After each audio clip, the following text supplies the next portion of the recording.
నమస్కారం. ఈరోజు మనం ఒక చాలా ముఖ్యమైన ప్రశ్న గురించి మాట్లాడుకుందాం. నమస్కారం. అంటే ప్రతి తల్లిదండ్రులను ఆలోచింపచేసే ప్రశ్నే ఇది. మన పిల్లలకు మనమిచ్చే నిజమైన ఆస్తి ఏమిటి? ఆస్తి అంటే? అవును, మనం కష్టపడి సంపాదించే ఇళ్ళు, కార్లు, డబ్బులు ఇవి వాళ్ళకి మనమిచ్చే వారసత్వమా? లేక వీటన్నింటినీ మించిందేదైనా ఉందా? ఇది చాలా విలువైన ప్రశ్న. ఎందుకంటే మనమిచ్చే ఆస్తి వాళ్ళ జీవితాంతం నిలవాలి. ఈరోజు మన చర్చ ఇదే విషయంపై కొంచెం లోతుగా ఉంటుంది. అవును, పిల్లల భవిష్యత్తును కేవలం ఆర్థికంగానే కాదు, మానసికంగా కూడా ఎలా భద్రపరచాలనే దానిపై దృష్టి పెడదాం. సరిగ్గా చెప్పారు. దీనికోసం మన దగ్గర మైక్ బెరీ మరియు జీనియస్ మ్యాట్రిక్స్ హబ్ వారి ఆలోచనల నుండి స్ఫూర్తి పొందిన ఒక వ్యాసముంది. ఇది పిల్లలతో ఒక బలమైన బంధాన్ని పెంచుకోవడం అనే ప్రయాణంలో మనకు దారి చూపే 9 సూత్రాల గురించి మాట్లాడుతుంది. ఒక ప్రయాణంలా చూడాలి దీన్ని. అవును, తల్లిదండ్రులుగా మనం పిల్లలకు టీచర్స్లా కాకుండా వాళ్లు నమ్మే స్నేహితులుగా ఎలా మారాలనే ప్రయాణం. అవును, ఈ సూత్రాలు కేవలం సలహాలు కావు, మన ఆలోచనా విధానాన్నే మార్చే మార్గాలన్నమాట. ఆస్తుల కన్నా ఆత్మీయతే గొప్పదని గుర్తుచేస్తాయి కదా. సరే, అయితే ఆ ప్రయాణంలో మొదటి అడుగు వేద్దాం. తప్పకుండా.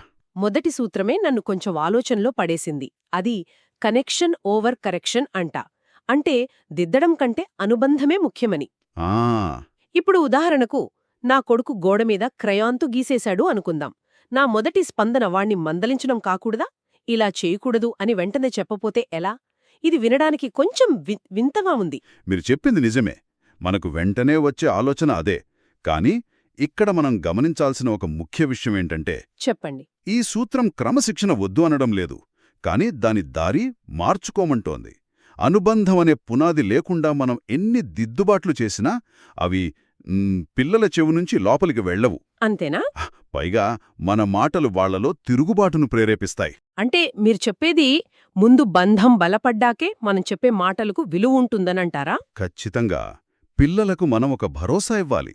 వాళ్లు ఎంత పెద్ద తప్పు చేసినా అయ్యో అమ్మానాన్న తిడతారు అని భయపడి పారిపోకూడదు. అవును అవును. ఏం జరిగినా సరే ముందు అమ్మానాన్నకు చెప్పాలి అనే ధైర్యం, ఆ ధైర్యం వాళ్లకు మనమే ఇవ్వాలి. ఆ ధైర్యమే వాళ్లకు మనమిచ్చే అసలైన సురక్షితమైన చోటు. అంటే ఆ గోడమీద గీసిన ఉదాహరణ తీసుకుంటే? అవును, అదే ఉదాహరణలో ముందు వాడి దగ్గరికి వెళ్ళి ఏం గీసావు నానా, బావుందే అని ఆసక్తి చూపించి, ఆ తర్వాత నెమ్మదిగా కానీ గోడలమీద కాదు, పేపర్ మీద గీస్తే ఇంకా బావుంటుంది కదా అని ప్రేమగా చెప్పడానికి. నేరుగా వెళ్లి కోపపడటానికి చాలా తేడా ఉంది. చాలా తేడా ఉంది. మొదటిది అనుబంధాన్ని పెంచుతుంది, రెండోది భయాన్ని సృష్టిస్తుంది. అవును, ఆ తేడా చాలా పెద్దది. సరే, మరి ఈ అనుబంధాన్ని పెంచుకోటానికి మొదటి మెట్టేమిటి? మూలం ప్రకారం అది వినడం. వినడం. దీన్ని ఒక ప్రేమ భాషగా వర్ణించారు. ఇది నిజమే అనిపిస్తుంది. మనం నీతులు చెప్పడానికి ఎంత ఆరాటపడతామో వాళ్లు చెప్పేది వినడానికి అంత ఓపిక చూపించం. ఇది చాలా చాలా కీలకమైన అంశం. ఆ వ్యాసంలో ఒక వాక్యం నన్ను చాలా ఆకట్టుకుంది.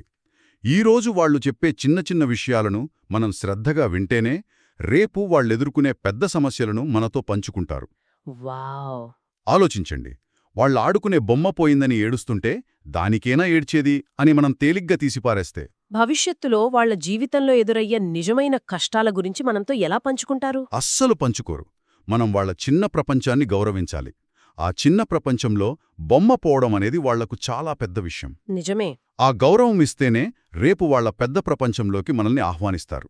వినడం గురించి బాగా చెప్పారు, కానీ కొన్నిసార్లు పిల్లల ప్రవర్తన చాలా మొండిగా, అర్థం కాకుండా ఉంటుంది.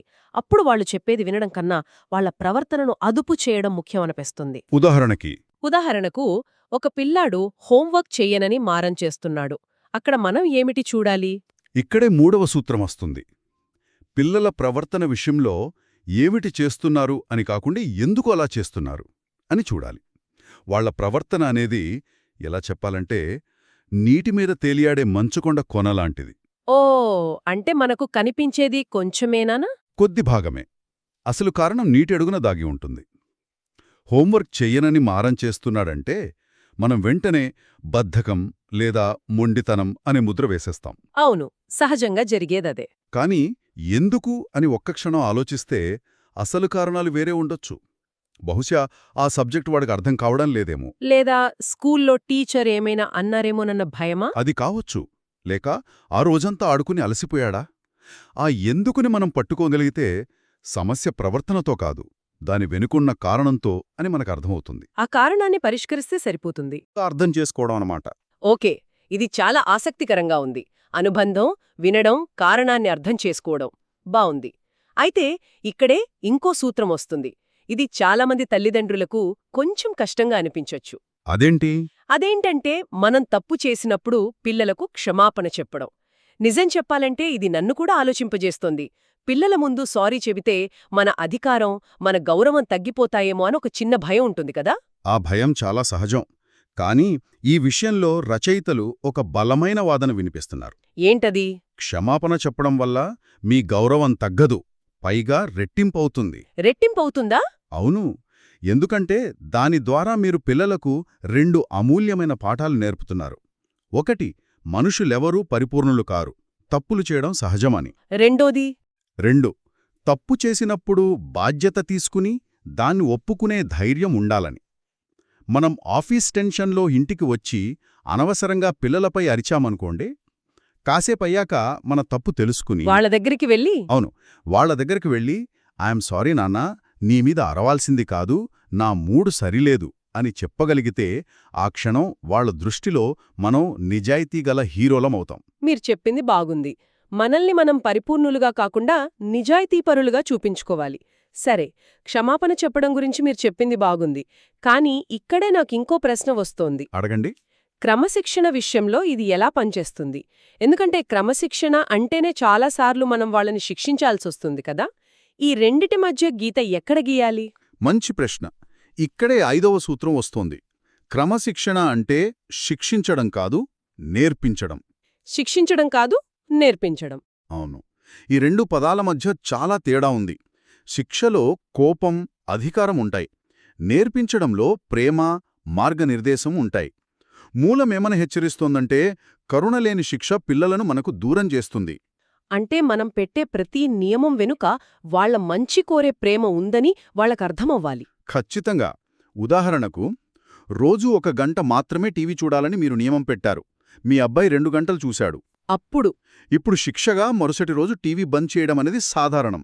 కానీ ఆ శిక్ష విధించేటప్పుడు, నేను నిన్ను ప్రేమిస్తున్నాను కాబట్టే ఈ నియమం పెట్టాను, ఎక్కువ టీవీ చూస్తే నీ కళ్ళు దెబ్బతింటాయనేది నా బాధ, అందుకే ఈరోజు టీవీ లేదు అని చెప్పడానికి, మాట వినలేదు కాబట్టి నీకు టీవీ లేదు వెళ్ళు అని కోపంగా చెప్పడానికి చాలా తేడా ఉంది. చాలా తేడా ఉంది. మొదటిది క్రమశిక్షణ, రెండోది కేవలం శిక్ష. మన సందేశం ఎప్పుడూ నేను నిన్ను ప్రేమిస్తున్నాను, అందుకే ఈ సరిహద్దులు గీస్తున్నాను అని ఉండాలి.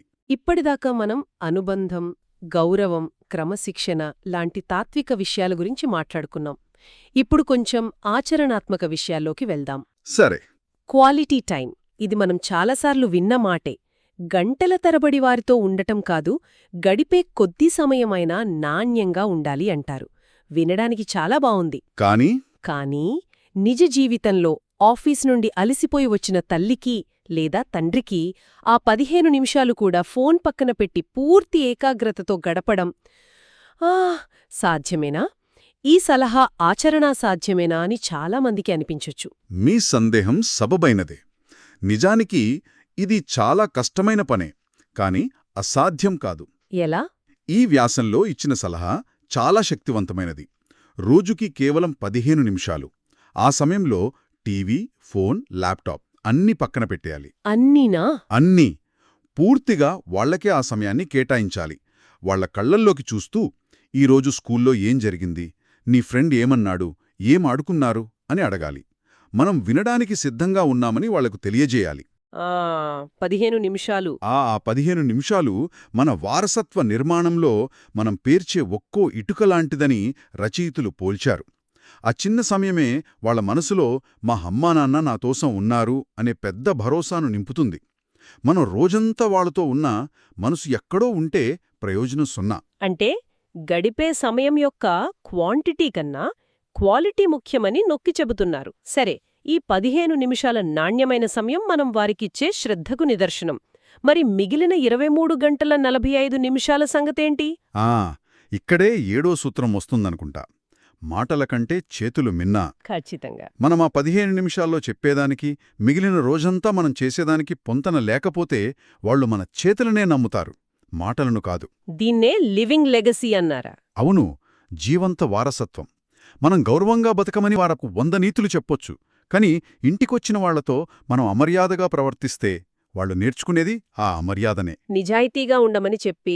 అవును, నిజాయితీగా ఉండమని చెప్పి ట్రాఫిక్ పోలీస్ ఆపినప్పుడు మనం అబద్ధం చెబితే వాళ్ళు అబద్ధం చెప్పడమే నేర్చుకుంటారు. నాకు తెలిసిన ఒకాయన ఎప్పుడు తన కూతురితో నిజాయితీగా ఉండు అని చెప్పేవాడు. కాని ఒకసారి ఫోనొస్తే నేనింట్లో లేనని చెప్పు అని కూతురుతోనే చెప్పించాడు. అయ్యో! ఆ ఒక్క సంఘటన చాలు అతను చెప్పిన 100 నీతివాక్యాలను చెరిపేయడానికి. అద్భుతమైన ఉదాహరణ. లివింగ్ లెగసీ అంటే అదే. మనమే వాళ్లకు నడిచే పాఠ్యపుస్తకంలా మారాలి. మనం దయగా ఉంటే వాళ్ళు దయను, మనం కష్టపడి పనిచేస్తే వాళ్ళు కష్టపడటాన్ని నేర్చుకుంటారు. మనమిచ్చే అసలైన ఆస్తి మన ప్రవర్తనే. ఇక చివరి 2 సూత్రాలు ఈ చర్చ మొత్తాన్ని ఒక తాత్విక స్థాయికి తీసుకెళ్తాయి. 8వది భయం కంటే నమ్మకాన్ని నిర్మించడం. చాలా ఇళ్లల్లో క్రమశిక్షణ అంటే భయమే. నాన్న ఇంటికొస్తున్నారంటే పిల్లలు టీవీ కట్టేసి పుస్తకాలు పట్టుకుంటారు. ఇదంతా భయంతోనే. కాని అది నిజమైన గౌరవం కాదు. ఆ వ్యాసంలో ఒక సూటి ప్రశ్న ఉంది. అది ప్రతి తల్లిదండ్రుల గుండెలోకి వెళ్తుంది. ఏంటది? మీరింట్లోకి రాగానే పిల్లలు గదిలోకి పారిపోతున్నారా లేక మీవైపు పరుగెత్తుకొస్తున్నారా? ఈ యొక్క ప్రశ్న చాలు మన పెంపకం ఏ దిశలో సాగుతుందో చెప్పడానికి. భయంతో సాధించే విధేయత తాత్కాలికం. వాళ్లు మన కళ్ల ముందున్నంతవరకే ఉంటుంది. వాళ్ళు పెద్దయ్యాక ఆ భయం పోగానే ఆ విధేయత కూడా పోతుంది. కాని నమ్మకంతో పెంచిన బంధం శాశ్వతంగా బలపడుతుంది. వాళ్లు మనల్ని స్నేహితులుగా చూస్తారు, నియంతలుగా కాదు. జీవితంలో ఏ సమస్య వచ్చినా మొదట మన దగ్గరికే వస్తారు. చివరిగా 9వ సూత్రం పిల్లలు కూడా ఒక వ్యక్తి అని గుర్తించడం. వారు మన కలలను నెరవేర్చే సాధనాలు కాదని గుర్తుంచుకోవడం. ఇది వినడానికి సులభంగానే ఉన్నా ఆచరణలో చాలా కష్టమైన విషయం. మా పిల్లల భవిష్యత్తు కోసమే కదా మేమింత కష్టపడేది అని చాలామంది తల్లిదండ్రులంటారు. మరి వారిని మంచి మార్గంలో పెట్టాలనే మా తపనను, వారిపై మా కలలను రుద్దడంగా చూడటం సరైనదేనా? ఇది చాలా సున్నితమైన విషయం. తల్లిదండ్రుల తపనను తప్పుపట్టలేం. కాని ప్రతి బిడ్డ ఒక ప్రత్యేకమైన వ్యక్తి. వాళ్లకంటూ కొన్ని ఇష్టాలు, ప్రతిభ, కలలు ఉంటాయి. నిజమే. మనం డాక్టర్ అవ్వాలనుకుని కాలేకపోతే మన పిల్లల్ని డాక్టర్ చేయాలనుకుంటాం. ఇది సహజమే. కాని ఆ క్రమంలో వాళ్లకి సంగీతంపై ఉన్న ఇష్టాన్ని చంపేయడం ఎంతవరకు సబబు? అవును. వారిని ఇతరులతో, పక్కింటి పిల్లలతో పోల్చుకుండా వారి సహజత్వాన్ని మనం గౌరవించాలి. వారి మార్గాన్ని వారే ఎంచుకునే స్వేచ్ఛను ఇస్తూ దానికి కావలసిన మద్దతు ఇవ్వడమే మన పని. అంటే వాళ్ల ప్రతిభను ప్రోత్సహించడమే మనం చెయ్యాల్సిందే. చెయ్యాల్సిందే. మన కలలను వారిపై రుద్దడం కాదు. అప్పుడే మనం ఒక అద్భుతమైన మనసును తీర్చిదిద్దడం అనే లక్ష్యాన్ని చేరుకోగలం. కాబట్టి ఈ మొత్తం విశ్లేషణ నుండి మనం గ్రహించాల్సిందేమిటి? ఈ 9 సూత్రాల సారాంశం ఒక్కటే. ఏమిటది? మనం నిర్మించే భవనాలు, సంపాదించే ఆస్తుల కంటే మనం ప్రేమతో, శ్రద్ధతో పెంచే పిల్లలే మన అసలైన లెగసీ. ఆ అనుబంధం, నమ్మకం, గౌరవమనే వారసత్వం. అది తరతరాలు నిలుస్తుంది. సరిగ్గా చెప్పారు. మైక్ బెర్రీ మాటల్లో చెప్పాలంటే పిల్లల హృదయాన్ని గెలుచుకోవడమంటే వారి భవిష్యత్తును సురక్షితం చేయడమే. వావ్! అది చాలా బాగా చెప్పారు. మనం వారికి ఎన్ని సౌకర్యాలు కల్పించినా వారి మనస్సులో మనపై ప్రేమ, నమ్మకం లేకపోతే అదంతా వ్యర్థమే. ఈ 9 సూత్రాలు ఆ హృదయాన్ని గెలుచుకోవడానికి వేసే 9 అడుగులు. ఈ చర్చ విన్న తర్వాత మనసులో ఒక ప్రశ్న మెదులుతోంది. చెప్పండి. ఒక వ్యక్తిగా పిల్లల సహజత్వాన్ని గౌరవించడానికి, తల్లిదండ్రులుగా వారికి సరైన మార్గాన్ని చూపించడానికి మధ్య ఉన్న సున్నితమైన సమతుల్యతను మనమెలా సాధించగలం? ఎక్కడ వారిని స్వేచ్ఛగా వదిలేయాలి, ఎక్కడ సరిహద్దులు గీయాలి, ఆ గీతని ఎలా గీయాలి? ఇది ప్రతి తల్లిదండ్రులూ తమకు తాము వేసుకోవాల్సిన ప్రశ్న.